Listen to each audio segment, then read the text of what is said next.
The program continues, and I have the great honor of welcoming Thorbjørn Jagland up to the stage for a conversation that he and I are going to have about democratic security in Europe and abroad. Mr. Jagland, please. There you go. Thank you. I sometimes think you really don't need an introduction. You've been a Prime Minister of Norway, you've been running the Council of Europe now for some time. You and I have had various conversations about lots of different topics, including the horrible massacre in Norway of all these young, aspiring politicians by Mr. Breivik. So that's certainly a threat to democracy. That was quite a visible one and a shocking one. But I wanted to start, first of all, to make sure everyone understands the Council of Europe is not an EU institution. It's separate, and it includes basically every country of Europe, not just EU members, but goes all the way to Russia and beyond. And one of the things I've been reading lately is a book by Robert Kagan, who is suggesting the jungle is growing back, that this 70-year period we've had since the war of liberal democracy, of a liberal world order, is a great exception in world history, and that European history in particular, as we know, has been marked by religious warfare, by genocide, by nationalisms, by fascisms. And his great concern is that the jungle is growing back. So I'm just curious whether you see something to that, or whether you think, no, that's just hysteria. Well, first of all, it's great to be here. Secondly, you got it right when it comes to the Council of Europe. It was set up right after the war on an initiative by Winston Churchill, because one understood that the new peace in Europe had to be built on human rights and the rule of law. So we got the European Convention on Human Rights, which established a huge machinery for protecting human rights and rule of law, with the European Court of Human Rights at the top of all this, which means that today 830 million people may go to this court if they believe that their own authorities are in breach of the European Convention. So it was something that has never happened in history before, actually. Well, to your question, if you look at history, the main trend in history has been going towards democracy. The arc of history bends toward justice. That's what Mr. Obama kept saying. Yes, there are a lot of challenges now in the old democracies, but the struggle for democracy is still going on in all these democracies and outside democracies. But I would like to make, for me, a very important point here, namely that you journalists are, rightly so, writing about the problems in democracy. They are here in Europe. We can all see them in Hungary, in Poland, in Turkey, in Russian Federation. But you tend to believe that this is the order of the day, and that there is a big threat, which I think it's important to warn against. Be honest. Go ahead. It's important to warn against it, but yes. I think it's also very important to understand why things happened, for instance, here in Europe. I think it's mainly very much because the liberals, we call them ourselves liberals, many of them went illiberal in their economic thinking, the tendency was to think that globalization had to lead to deregulation of economies, dismantling of state intervention and distribution of incomes. We got the financial crisis, which had an impact on all the democracies in the world. And then on top of that, the liberals became a little bit messianic, I would say, and media-driven in their foreign policy.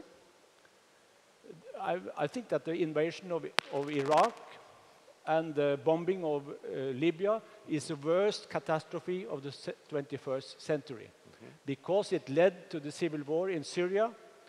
And when we take these two things together, the financial crisis and the migration, you very much get... I certainly take the point. I'm just not sure that the Libyan crisis led to the Syrian crisis. I would think the Arab Spring led to the Syrian crisis.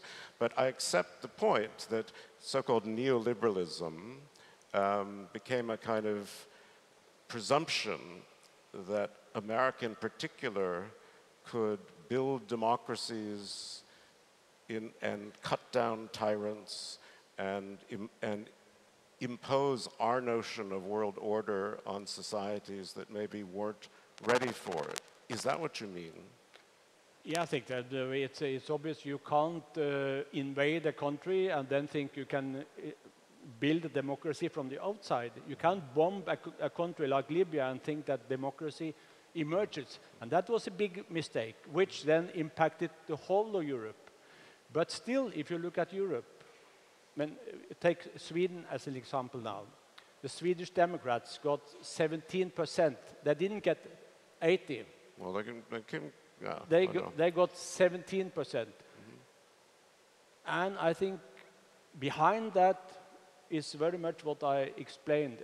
Sweden lost 100,000 industrial jobs because of the financial crisis. And Sweden was used to be an egalitarian society, but it became the opposite. The social divides have been growing, and I think that what happened in Sweden was very much a protest against this development. Yes. But I mean, authoritarian forces haven't taken over Sweden. They didn't take over France. They didn't take Netherlands. And even here in Greece, democracy survived, despite the fact. No, it's true. I covered the Swedish elections and spent a lot of time talking to people. And of course, what you say is true, but the other big issue was migration. I mean, in 2015, Sweden took in 163,000 asylum seekers. That, in American terms, would be 5.2 million people. An enormous number of people, which shocked many Swedes. And the Sweden Democrats, yes, they didn't get 20%, but they hold the key to a bloc government, and they've shifted the whole debate to the right. Now, isn't that the real danger of parties like that? That they change everyone's perspective? Exactly. I mean, if you look at the Scandinavian countries, Sweden, Norway, Denmark, they used to be very homogeneous societies with a very developed welfare state, egalitarian, and of course the globalization, and combined with migration changed all this.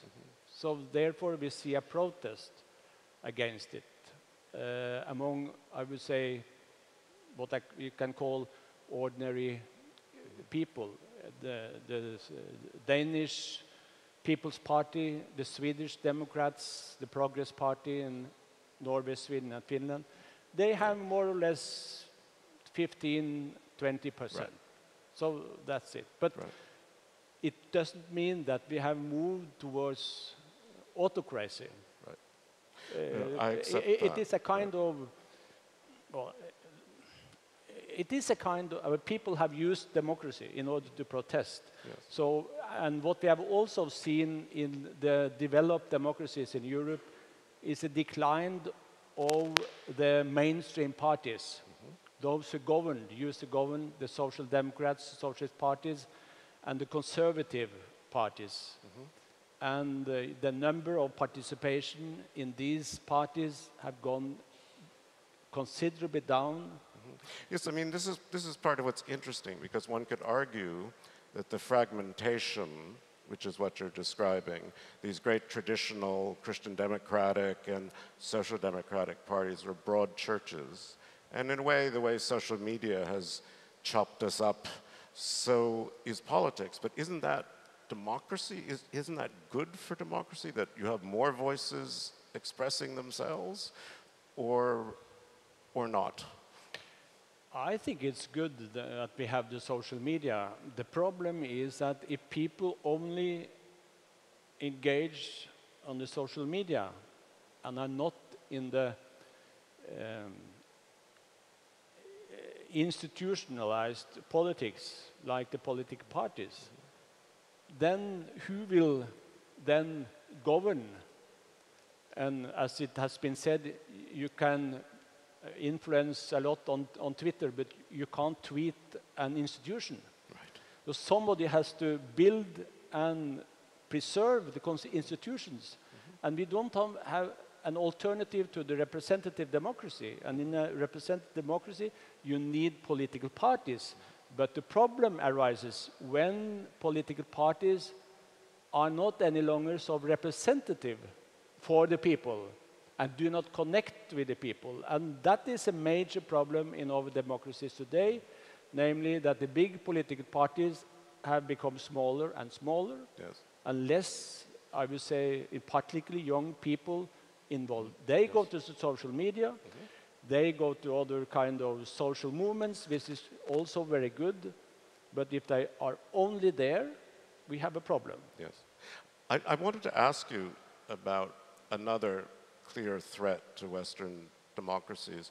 Russia is part of the Council of Europe, which makes it very special, because there is obviously part of Russia which is European-minded, which wants to be part of Western civilization, and yet we see Russian meddling in democratic campaigns. We've seen it in America, we've seen it in Germany, there was an effort in France, we see it now in Macedonia during their big referendum.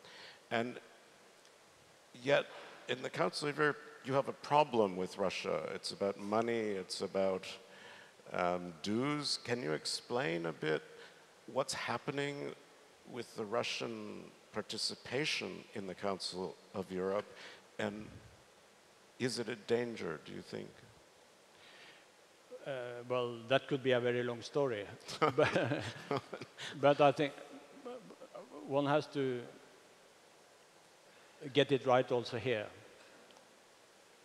Yes, Russia is a member of Council of Europe, and it has impacted the Russian society a lot after it became a member.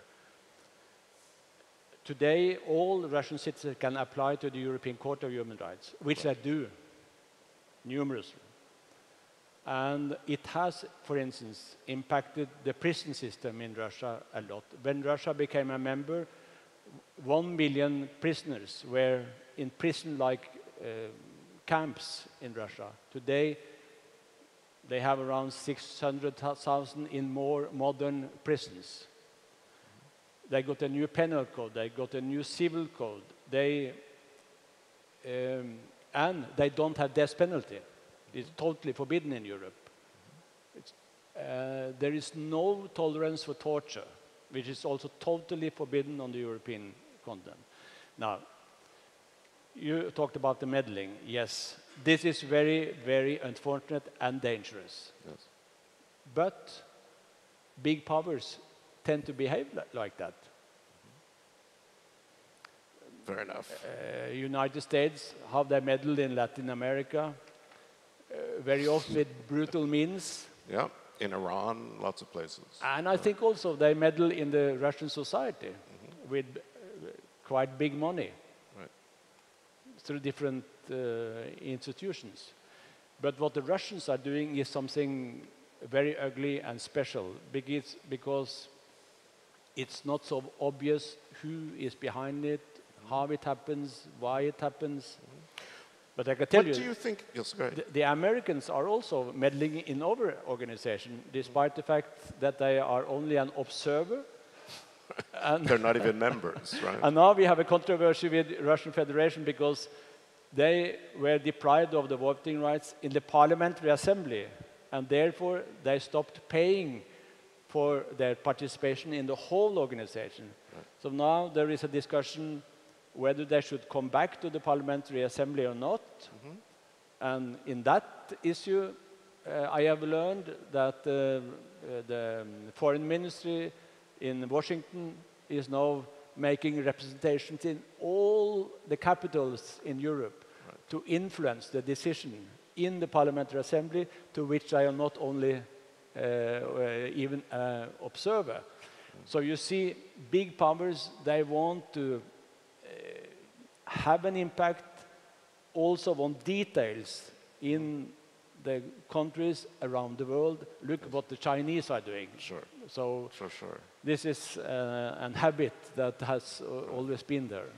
This is why I think when people say that Trump administration is isolationist, they completely misunderstand. Yes. You know? It's actually very engaged in lots of ways. But I mean, do you see the way Russians have tried to use social media? Is this a big, I mean, not just Russians, of course, but is this a danger to democracy as we've practiced it? And how do we defend against it, do you think?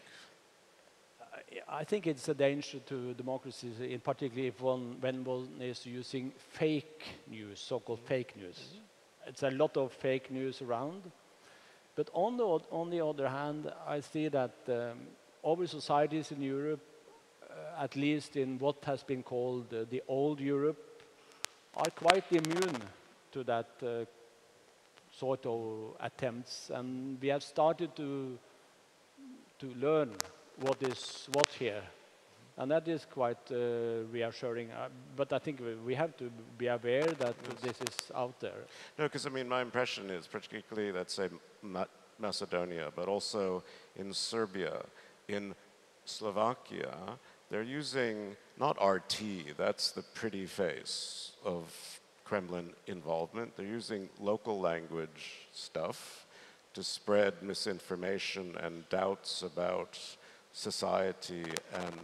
And do you think the peoples of, put it this way, the former Soviet bloc of Central Europe, are they fully aware of what's happening, and can we do more to resist this? Well, they didn't succeed in Montenegro. I don't know how things will go in Macedonia. Well, I think that people are becoming more and more aware of this. And if I would like to put this into the bigger picture, because what is happening now in Europe and at the global scene as well is that, in a way, Russia is fighting back. You know, they believe that they were treated not so well after the fall of the Berlin Wall. NATO expanded, and they couldn't do anything, but at some moment Russia became more assertive again and are fighting back against this expansion of the Western institutions. And I think that the conflict in Ukraine is very much about that. And one thing which I would like to highlight here is that the biggest danger to stability and peace in Europe is how the minorities are treated on this continent. It has caused conflicts before. The situation for the Sudetendeutsch was a pretext for Hitler to move. toward Czechoslovakia, and the Jews, of course. But if you look at Europe today, it is a continent of minorities. Minorities living everywhere, which actually took place after it.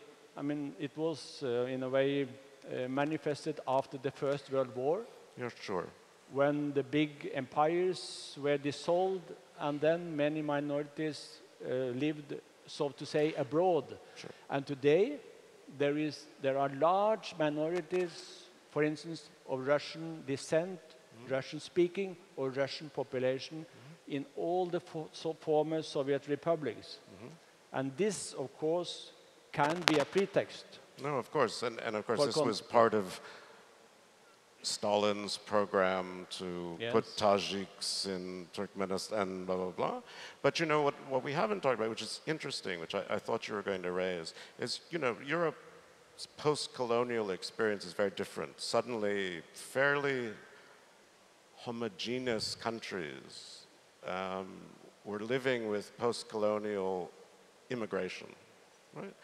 And in France, for instance, I mean, has more Muslims now than any country in all of Europe. There's an issue, obviously, with second and third generation. There's this Islamic phobia. There's a fear somehow populists play on crime and fears of terror.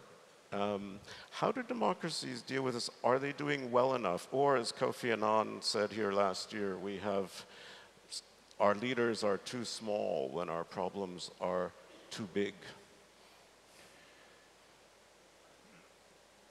Well, I think, first of all, I think it's a matter of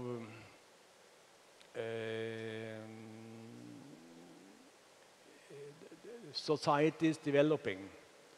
If you, for instance, look at London, there is not so much xenophobic tendencies, whereas they are present where there are no Muslims.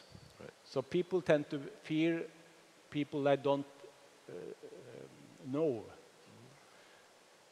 This you have all over the continent. But when it has become mixed with the danger of terrorism, it has become a threat to all, actually. And now I read actually it was yesterday that the number of attempts to attack has been constant, but the attacks being carried out are much have lower. been going down. Right. So it means that our authorities are more and more able to deal with it. Yes. And you can compare it a little bit with what happened in United Kingdom when they had the IRA. It was on actually the IRA terrorism for 30 years. That's more. But the British state never gave up.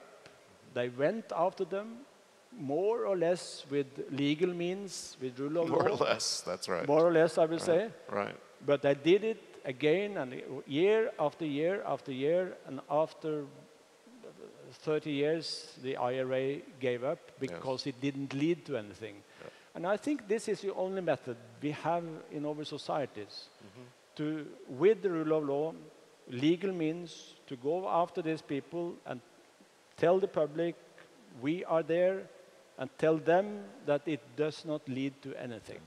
Well, Mr. Jagland, we could have gone on and on and on, but we've run out of time. I just want to thank you, wish you well in your part, tending the garden of the liberal order. And now I would like to bring my colleague Pamela Paul onto the stage. Thank you very much. Thank you.